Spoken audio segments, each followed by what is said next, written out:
Well, hello and welcome to another Wednesdays in the Word. I am Pastor Autry, and today we're going to jump right on into a very tricky or controversial issue. We're going to be looking at Ephesians chapter 5, verse 22 through Ephesians 6, verse 4. If you haven't had a chance to read that portion of Scripture, go ahead and pause the video, read it, and jump back in. And yes, I'm sure you know this one. This is a nice one, and we're going to have a little fun with it. But in this video, we're going to be looking at the issue that I'm entitling the S word.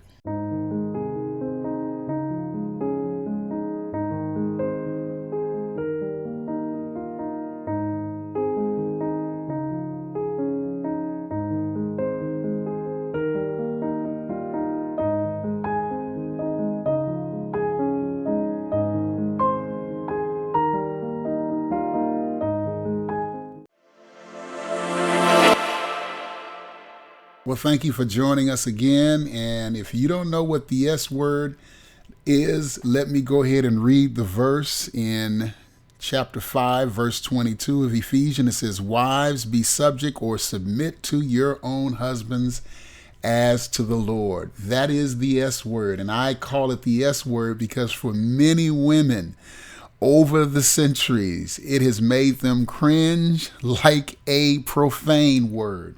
And so the question we want to raise, okay, what exactly did Paul mean by that? Because this is a tricky one. And of course, there are those who have historically leaned in a way and have used this text to abuse. On the other hand, you can go to the other extreme and just completely undermine what God had in mind and somehow just disrupt what God is trying to do in this particular passage. So exactly what does he mean? And I would say a couple of things here at the forefront here. Number one, having lived in Texas for 30 plus years now, I've never seen such a issue get so much attention in the South than this issue, wives and husbands, and the issue of headship and submission. I grew up on the West Coast in Los Angeles.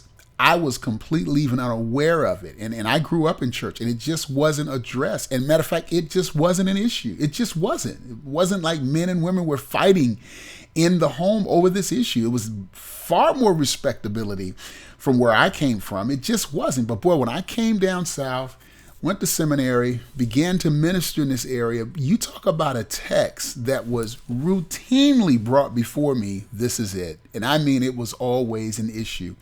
Number two, what has fascinated me about this issue is that particularly in the South, we would be the first to say as African-American people that Ephesians 6, 5 through 9, which I will deal with in the next video, has been abused, where it says, "Slaves, obey your masters." We would say that text is definitely something that has been abused historically. Christianity was a co-contributor to the enslavement of African-American people. Surely Paul had something in mind. And yet we'll turn around and take a text in Ephesians 5, verse 22 and the following, and do not see also the inherent abuses that can also happen in that model. And so on the one hand, we can condemn one portion of Paul's words. On the other hand, we can lift up something else that may benefit us. And then too, there's this idea that some Christians today, when they read these kind of texts here in Paul and even in Peter, they say, well, see, that's why I'm just a red letter Christian, or I only accept what Jesus says in the Gospels because I just think those early apostles were a little bit antiquated and out of date. But I think God is trying to say something to all of us here if we just step back for a moment and really try to hear exactly what Paul is saying. What did Paul have in mind with the S word? Let me just say a couple of things, just observations before I lay out my points today. Number one, just the ancient Near Eastern household codes, the ancient Near Eastern household codes. This is an issue here. In that culture, the husband pretty much could do whatever he wanted. He can do whatever he wanted to his family, his children, his wife, his house slaves that he would have had in his house. That's why the slave texts are also included in this passage. It's really treated as an entire family text. And yet the way we preach it in America is we separate those two, but that's not how it was treated in Paul's day. This included the house slaves as well.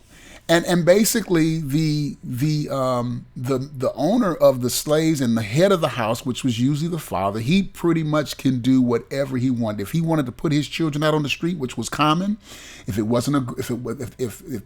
mother gave birth to a girl and it wasn't a boy that would carry on the lineage and the legacy of the family, it was very common for Romans to put their children in the street and leave them there to die.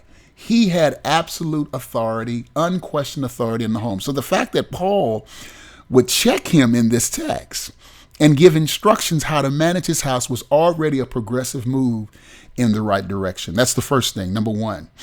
Number two, this is also an example of what we call God's progressive revelation.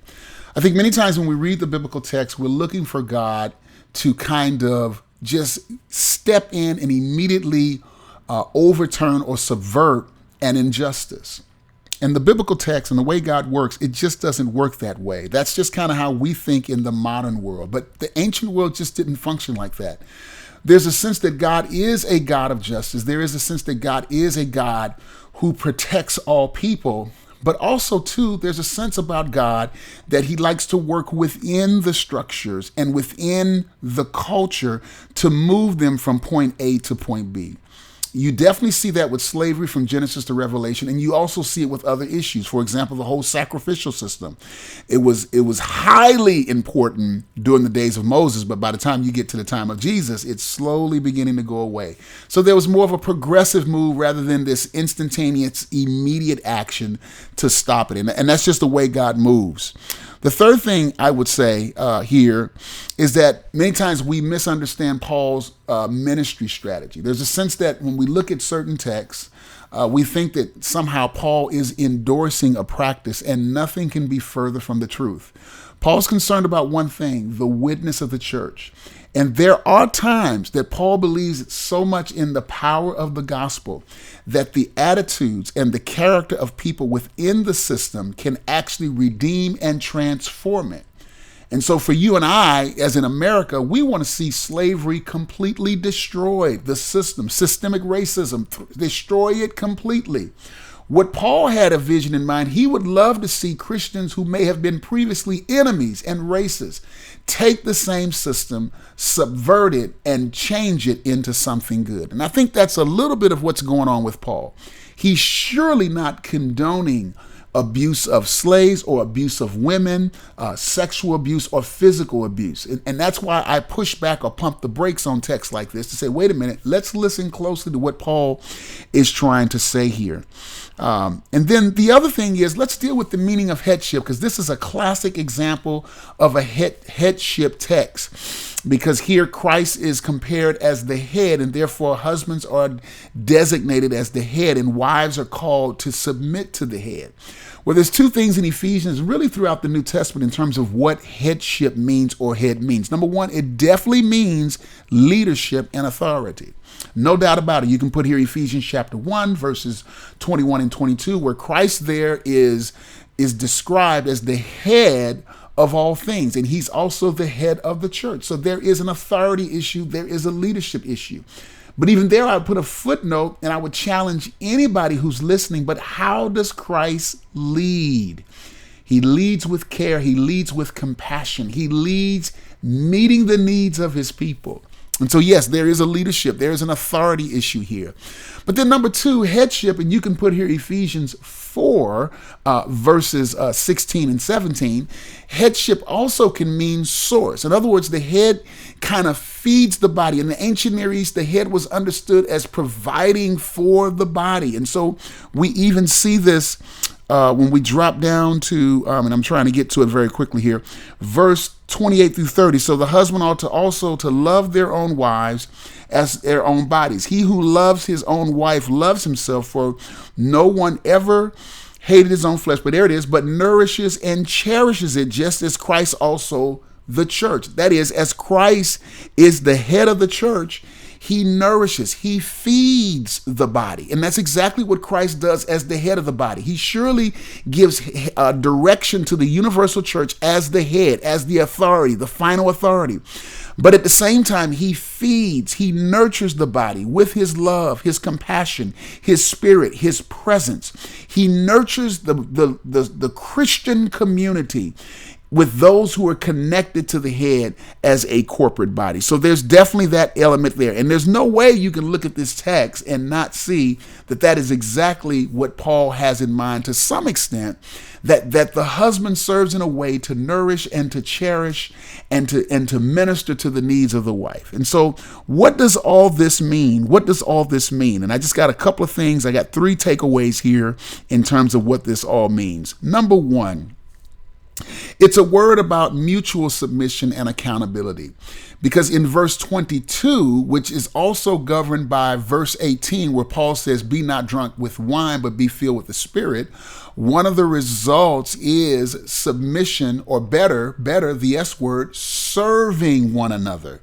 So there's a mutual submission, or better, not in the sense that each other gets to tell each other what to do. That's not what I mean, but a sense of service, that a Christ-centered, spirit-filled relationship, home, marriage, family, is a place where 2 people are serving each other and are accountable to each other. They're not really interested in who's in charge and who gets to tell who to do what. That's really worldly. That's Romans chapter 12. That's the way of the world. They dictate, Jesus says in another passage, as to who's in charge and who's not in charge. That's the way of the world.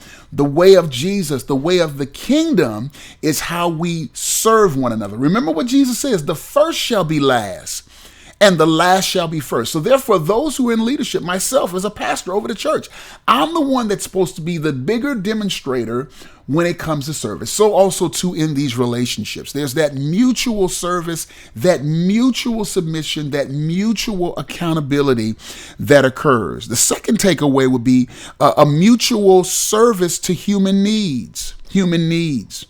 One of the things that is neglected, I think, in this text is that in spite of what people may think about the headship and the submission issue, underneath all that, from verses 22 to the end of the chapter of chapter 5, there are human needs. For example, men bring a natural need to the table of any relationship with the need of respect, with the need of leadership. That's how we are. We want to be able to provide for our families. We want to be able to protect our families. We want to be the ones that go out to war and defend the home base. And that's a need that God has wired in the heart of men. At the same time, God has put the need in a woman to be protected, to be cherished, to be appreciated, to be valued. Her opinion should be valued. Her perspective should be valued. She should be treated with equality because in essence, we are the same. And so there's a sense that part of a man's leadership in the home is also to create an environment where he leads in a way that even her most cherished needs are expressed and met in the context of this relationship. And so there we have also this mutual service to human need. And I think that's exactly what Paul is after. And then the final one, there's a mutual respect or preservation of human dignity. At the end of the day, and particularly the way Paul closes out the chapter, he says it like this. He says, if I can find it here very quickly, forgive me for that. He says, nevertheless, each individual among you is also to love his own wife even as himself, and the wife must see to it that she, there it is, respects her husband. There's the issue right there. It's a mutual dignity there. There's a sense that he has a dignity. No man wants to be demonized or castrated publicly or embarrassed or shamed publicly. And no woman wants to be treated with indignity publicly, made to feel as a second-class citizen or as a servant or some kind of waiter in the relationship. So there's a mutual preservation of human dignity. And I would say those 3 takeaways are vitally important I think what Paul has in mind. So I don't believe that in this text that Paul is given a prescription to enforce the ways of the world. I think the worldly spirit of how relationships function tend to get into this text. He says, no, there must be the heart of Christ. There must be the fullness of the Spirit. Ephesians chapter 5, verse 18, is it's really to turn this model on its head in a way that actually gives witness to the glory of Christ. I know this is a controversial and tricky issue. I surely would love to hear your thoughts in the chat. Let me know what you're thinking. Definitely catch the next video, as we got to deal with that slaves obey your masters issue. And we got to ask the question, what exactly did God have in mind? God bless you, and I'll be looking for you in the next video. Take care.